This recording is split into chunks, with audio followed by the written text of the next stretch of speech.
Hi friends, இது நம்ம SM army class. இன்னைக்கு நம்ம ஆறாவது குரூப் டில கேட்ட ப்ரீவியஸ் இயர் கொஸ்டினை தான் சால்வ் பண்ண போறோம். ஒரு தொகையானது ஒரு குறிப்பிட்ட கூட்டுவட்டி விகிதத்தில் 17 ஆண்டுகளில் அதன் 3 மடங்காக அதிகரிக்கிறது எனில் எத்தனை ஆண்டுகளில் அத்தொகையானது அதன் 81 மடங்காக அதிகரிக்கும்? ஃபர்ஸ்ட் 17 ஆண்டுகள் கொடுத்திருக்காங்க.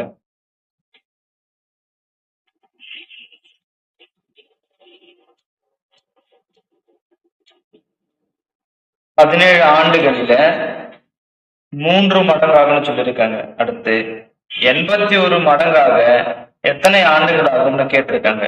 இப்ப நமக்கு இந்த 3 பவர் 4ன்னு போட்டோம்னா நமக்கு 81 கிடைக்கும். 3 இன்ட்டு 3 இன்ட்டு 3 இன்ட்டு 3. இப்ப நமக்கு இந்த 3 பவர் 4ன்னு இருக்கிறது ஆண்டுகளையும் பெருக்கணும். 17 இன்ட்டு 4 பவர்ல கிடைச்சிருக்க நம்பர் இந்த ஆண்டுகளோடு பெருக்கும்போது நமக்கான ஆண்டுகள் கிடைச்சிரும் 68. Option D right answer. நம்மளோட சேனல் பிடிச்சிருந்தா லைக் பண்ணுங்க, ஷேர் பண்ணுங்க, சப்ஸ்கிரைப் பண்ணுங்க.